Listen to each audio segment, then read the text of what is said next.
Let's talk about these 5 major types of chemical reactions. We'll look at examples of each and learn how to tell them apart so that you can look at a chemical reaction and classify it, figure out what type it is. The first reaction we're going to talk about is the synthesis reaction. These are sometimes called combination reactions. Now, synthesis is just a fancy word that means making, and that's exactly what happens in a synthesis reaction. A compound is made from simpler materials. Here's an example. Carbon comes together with oxygen gas to make carbon dioxide, CO2. What we make in this reaction is more complex than the 2 simple things that we start with. Here's another example. We take sodium and chlorine gas, Cl2, and that makes sodium chloride, NaCl. What we end up with is more complex than the simple things we started with. Now, a quick word about the equations that I'm using in this lesson. Some of these equations I'm going to be talking about, like this one right here, are unbalanced. So there might not be exactly the same number of atoms on both sides of the equation. Now, normally it's really important to balance equations, but when we're going to be learning about the different types of reactions, the balancing numbers can be a little bit distracting. So here, I just want you to focus on the elements and how they're rearranging or combining with each other in different ways. That being said, a synthesis reaction is one where we start with simple materials and put them together to make something more complex. If we want to represent a synthesis reaction more generally or more generically, we could say that it looks kind of like this. We have A and B combining to make AB. Here, A and B are different elements or they're different compounds coming together to make something more complex. So that's a synthesis reaction. Let's move on. A decomposition reaction is kind of the opposite of a synthesis reaction. In a synthesis reaction, we put things together. In a decomposition reaction, a compound is broken down into simpler compounds or all the way down to the elements that make it up. So in this example here, we have water, H2O, and it's breaking down into hydrogen and oxygen gas. These are the elements that make it up. Now, in a decomposition reaction, you don't have to break things down all the way down to their basic elements. You can also break them down just into simpler compounds.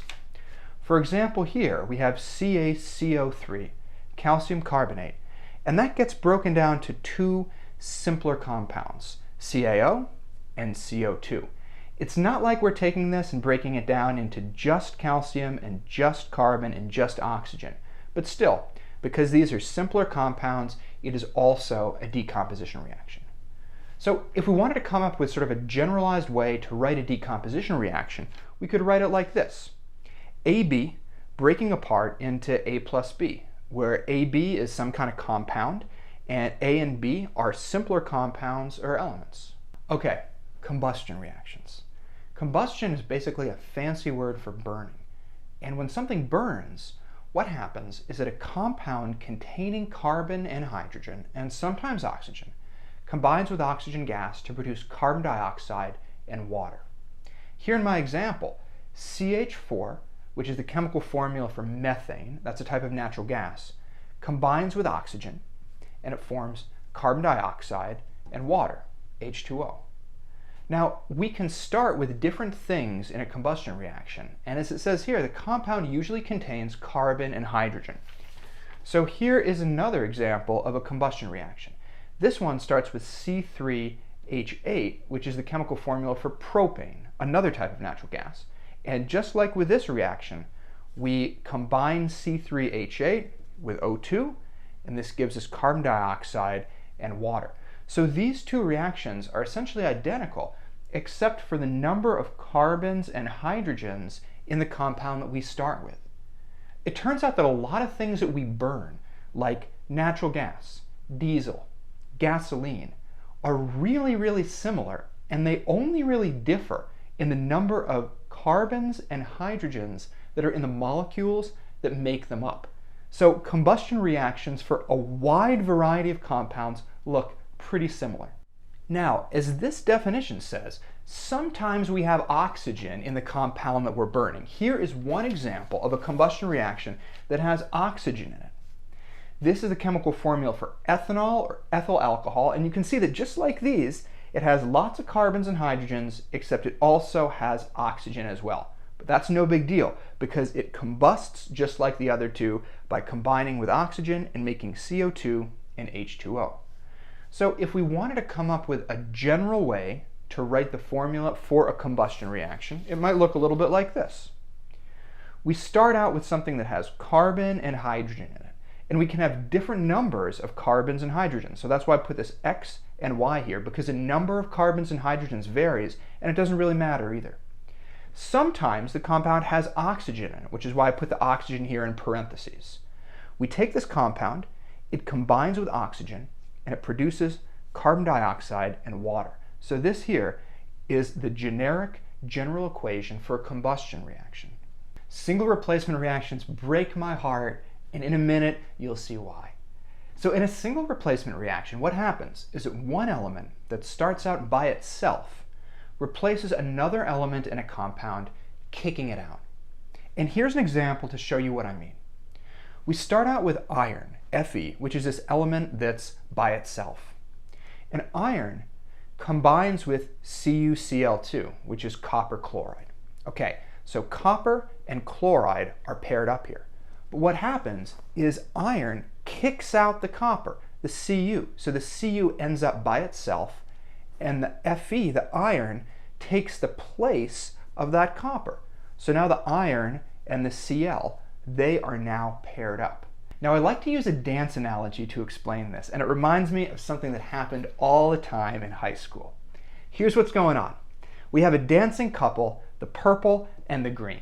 And they're so happy dancing together, or at least the purple guy is pretty happy dancing. And then red comes along, and red is like, hey purple, I'm so much cooler, get out of the way, I want to dance with green. And so poor purple gets booted out, and red ends up dancing with green. Purple ends up all by himself, standing up against the wall, pretending to text, pretending to play a game on his cell phone, but you know, he's really actually sad because he's just been booted from this dancing couple. So you'll see that this is exactly what's going on in the single replacement reaction, right? Fe, iron, is like red here, coming up to a dancing couple of Cu and Cl. It boots out Cu, Cu ends up by itself, and then red, iron, takes the place that Cu had, and iron ends up paired with Cl. Here's one more example of a single replacement reaction. You can see how this works. Cu in this case is the red character, and Cu goes to a dancing couple of Ag, silver, and nitrate, AgNO3. Cu boots out Ag, so Ag ends up by itself, and Cu takes Ag's place by pairing up with NO3. So that is how a single replacement reaction happens. And a generalized reaction for that would look like A, which is the element that starts out by itself, plus Bc, that's the dancing couple, and then that gives us B by itself, which is this element that got booted out, and then A and C ending up paired together. So that's a single replacement reaction.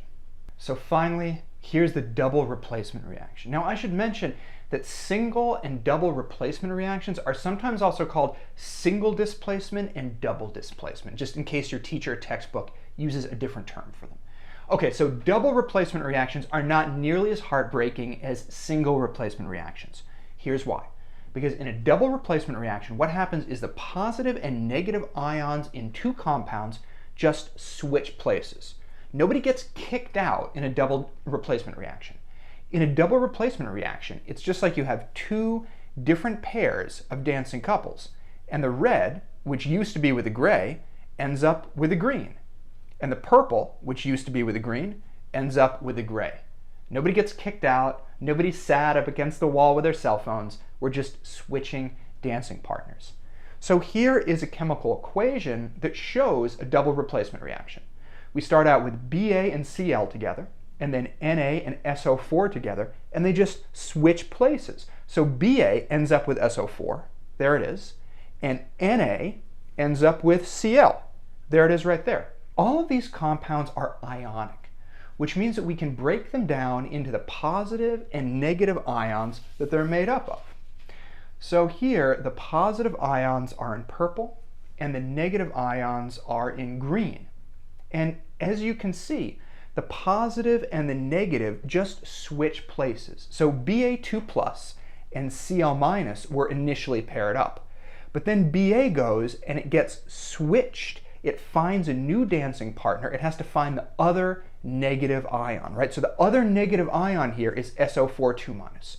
So Ba2 plus and SO4 2 minus end up together, making BaSO4. And then sodium, Na1 plus, has to find the other negative ion, which here is Cl minus, and they end up paired up over here. Na1 plus and Cl1 minus, making NaCl. Here's another example of a double replacement reaction, okay? I'll break this down into its ions right away, and we get this. We start with K plus and Br minus paired together, and Ag1 plus and NO3 minus paired together, and then they just switch the positive and negative. So K plus goes and finds the other negative ion, which here is NO3 minus.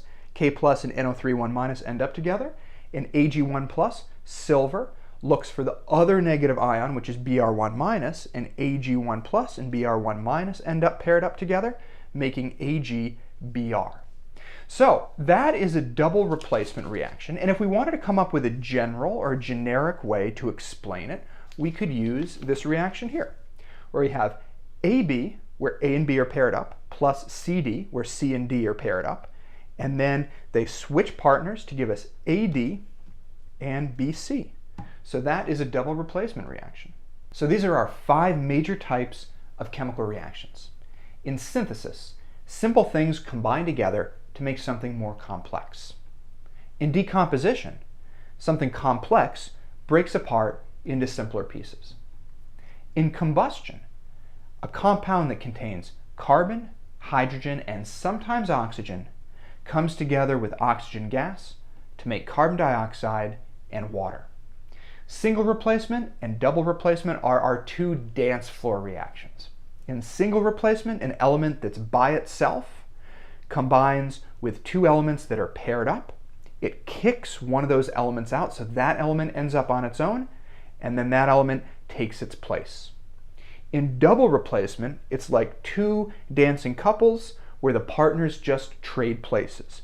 A and B and C and D start out paired together, and then A and D end up together, and B and C end up together. So those are the major types of chemical reactions. In the next video, we'll do some practice problems so you can look at a bunch of different reactions and figure out what type they are.